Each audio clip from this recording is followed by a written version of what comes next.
A secluded cabin stood deep within the dense, untamed forest. It had been abandoned for years, its wooden frame sagging with the weight of time, and its windows darkened like hollow eyes. Locals whispered of strange happenings around the cabin, but no one ventured near it. The tales were dismissed as superstition, until a young couple, Sarah and Mark, decided to take a weekend trip to escape the chaos of city life. The journey to the cabin was long and eerie, the road winding through trees that grew thicker with every mile. As they drove deeper into the forest, the air seemed to grow heavier, colder, and the sky darkened, even though it was barely past noon. Mark glanced at Sarah, his eyes betraying the unease that was building inside him. "This place is more remote than I thought," he said, trying to sound nonchalant. Sarah smiled, though her grip on the car door tightened. "That's what we wanted, right? Some peace and quiet?" They pulled up to the cabin just as the first drops of rain began to fall. The structure looked even more imposing in person. Its roof sagged, the wooden boards creaked in the wind, and ivy snaked up its walls, as if nature was trying to reclaim it. The forest surrounded it on all sides, a wall of trees that seemed to watch their every move. "Cozy," Mark muttered under his breath as they unloaded their bags. Inside, the cabin was dusty but surprisingly intact. The air was musty, and the floorboards groaned beneath their feet. A large stone fireplace dominated the living room, the only feature that seemed capable of providing any warmth. They found an old oil lantern on the kitchen table and lit it, casting flickering shadows on the walls. As they settled in, the rain outside intensified, pounding against the roof and windows. The forest seemed to close in around them, and with the sun setting, the cabin felt even more isolated. That first night, the sense of peace they had sought was nowhere to be found. Sarah woke up in the middle of the night to a faint, rhythmic tapping sound. She lay still, listening, trying to convince herself it was just the wind or the rain. But the tapping grew louder, more insistent. It was coming from the window. Her heart raced as she turned to wake Mark, but he was already awake, staring at the window with wide, frightened eyes. "Do you hear that?" he whispered. Sarah nodded, her mouth dry. They both stared at the window, but the thick curtains obscured whatever was outside. The tapping continued, rhythmic and unnatural, like fingers tapping against the glass. Mark slowly climbed out of bed, grabbed the lantern, and crept toward the window. He hesitated for a moment, then pulled the curtain aside. There was nothing there. The tapping stopped immediately, and for a moment, all was silent except for the rain. "Must have been a branch," Mark said, though his voice lacked conviction. He closed the curtain and returned to bed, but neither of them slept for the rest of the night. The next day, they explored the area around the cabin, trying to shake off the unsettling events of the previous night. The forest was dense, and the trees seemed to stretch on endlessly.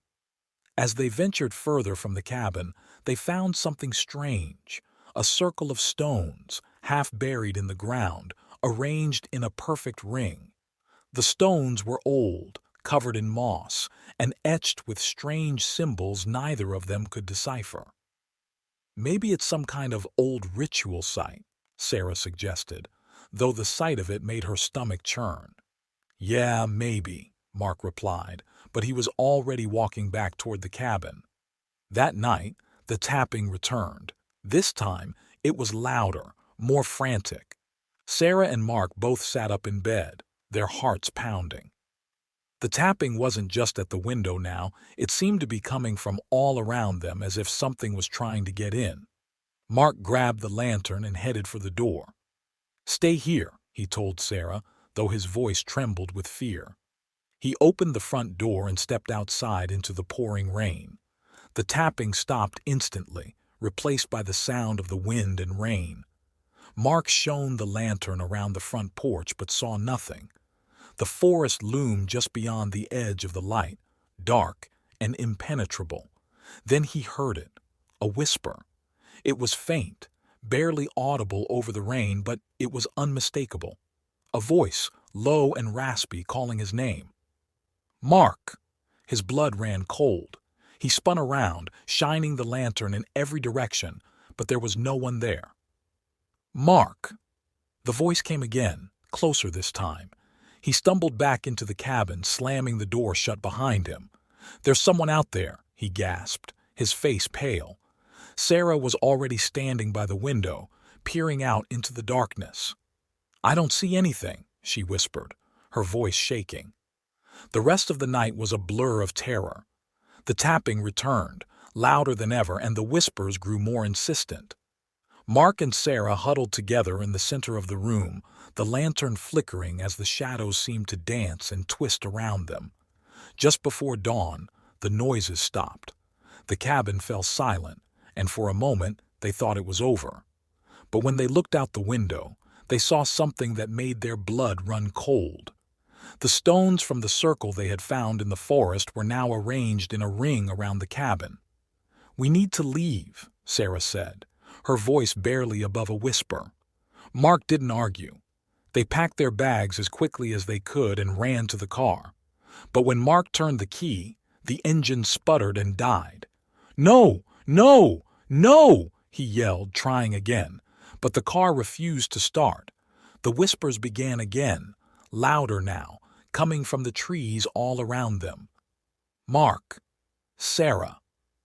They abandoned the car and ran down the path they had driven in on, the rain soaking them to the bone. The forest seemed to close in around them, the trees looming like sentinels, watching their every move. The whispers followed them, growing louder and more frantic. The tapping returned, though there was no glass for it to tap against. Finally, after what felt like hours of running, they stumbled out of the forest and onto the main road. A passing car stopped, and the driver, a kind old man, gave them a ride back to town. They never returned to the cabin, and when they told the locals what had happened, they were met with grim faces and knowing nods. "That cabin's been cursed for years," one of the locals said. "No one goes near it anymore. It's best you forget about it." But Mark and Sarah could never forget. The whispers, the tapping, they haunted their dreams for years to come, and no matter how far they ran, they always felt as if something was still watching them, waiting for them to return to the cabin in the woods.